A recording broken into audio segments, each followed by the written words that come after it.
Hello students. Now next question. How is concentration of hydronium ions affected when the solution of an acid is diluted? Hydronium ions का formula है H3O या कई बार इसको H positive ions लिखते हैं। दोनों चीज़ same है और हम क्या करें कि डाइल्यूटिंग कर रहे हैं।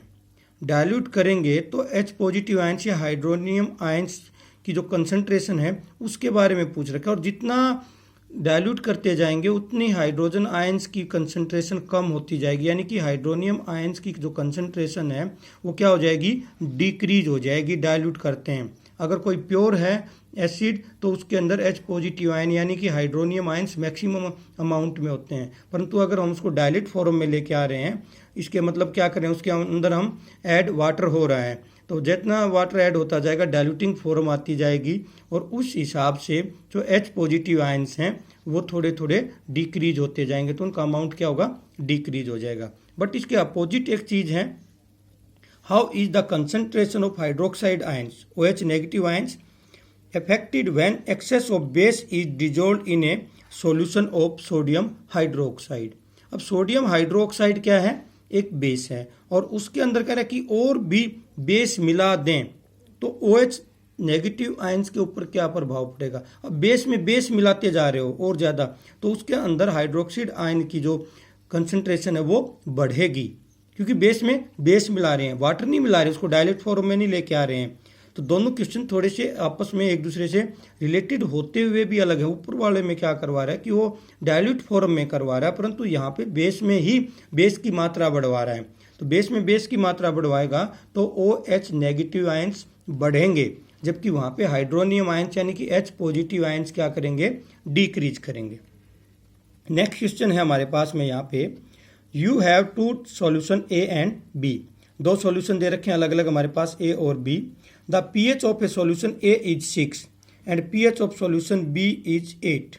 दो सॉल्यूशन अलग अलग A और B, दोनों का pH एक का 6 एक का 8। अब क्वेश्चन अराइज करता है, which solution has more hydrogen ion concentration.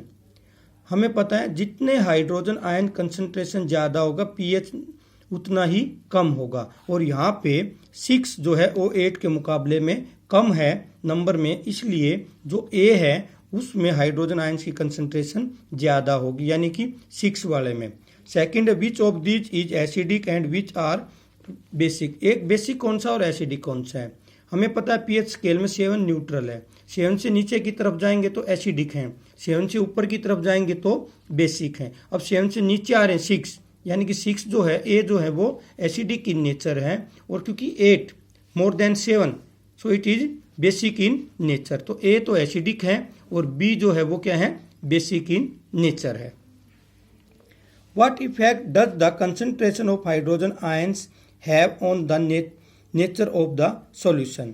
अब ये क्या करें कि दोबारा वही क्वेश्चन रिपीट हो रहा है हाइड्रोजन आयंस की कंसंट्रेशन के ऊपर, नेचर के ऊपर।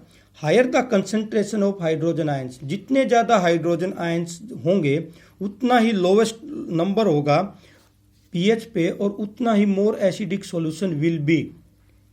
जितने ज़्यादा हाइड्रोजन आयंस किसी भी सॉल्यूशन के अंदर हैं उतना ही ज़्यादा वो बेसिक एसिडिक सॉल्यूशन होगा और उसका pH के ऊपर उतना ही मान कम होता चला जाएगा। Do basic solution also have hydrogen ions, if yes then why they are basic. अगर बेसिक सॉल्यूशन के अंदर ये कह रहा है H पॉजिटिव आयंस होते हैं या नहीं होते, पहले तो उसका आंसर देना है। अगर यस हैं तो फिर वो कहता है कि अगर ये यस है तो फिर ये बेसिक क्यों है, क्योंकि हाइड्रोजन आयंस तो एसिडिक में बनते हैं। इसका भी एक रीजन है, क्या है कि ये इवन द बेसिक सॉल्यूशन है हाइड्रोजन आयंस, इसके अंदर हाइड्रोजन आयंस होते हैं। जब उनको हम आइसोलेट करते हैं, पानी के अंदर आइसोलेशन होता है, उसका आयनाइजेशन होता है, तो उसके अंदर हाइड्रोजन आयंस भी बनेंगे और OH नेगेटिव आयंस भी बनेंगे।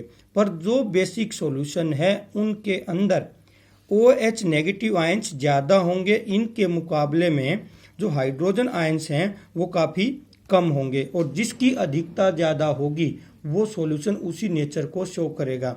अगर H पॉजिटिव आयंस ज़्यादा है in comparison to OH negative ions तो वो एसिडिक सॉल्यूशन होगा, परंतु यदि H पॉजिटिव आयंस कम है और OH नेगेटिव आयंस ज़्यादा हैं तो वो बेसिक सॉल्यूशन होगा। आयंस की कंसंट्रेशन दोनों की होगी। Under what soil condition do you think a farmer would treat the soil of this is field with lime और स्लेक्ट लाइम्स और चाक? किस कंडीशन के अंदर हमें अपने ज़मीन का ट्रीटमेंट, देखो तीनों चीज़ें आपको दिख रही होंगी, कैल्शियम ऑक्साइड है, कैल्शियम हाइड्रोक्साइड है, कैल्शियम कार्बोनेट है, बेसिक है इन नेचर। ध्यान दोगे जो पिछले हमने टॉपिक में कराया था चैप्टर के अंदर, वहाँ भी ये क्वेश्चन आया हुआ था। और अगर हमें ये पता है कि ये तीनों के तीनों बेसिक इन नेचर हैं, इट मीन्स अगर ज़मीन ज़्यादा एसिडिक है, क्योंकि ज़्यादा से ज़्यादा जो फसल बनेगी वो बनेगी जब ज़मीन न्यूट्रल होगी, हमें ज़्यादा से ज़्यादा उत्पादन मिलेगा। परंतु यदि हम ये चीज़ें डाल रहे हैं तो ये चीज़ें तभी डलेंगी जब ज़मीन ज़्यादा एसिडिक होगी। इट मीन्स हम कह सकते हैं when our soil is too acidic in nature we should treat that soil with calcium oxide, calcium hydroxide और कैल्शियम कार्बोनेट। तो ये उस समय में हम इसका इस्तेमाल कर सकते हैं। क्लियर?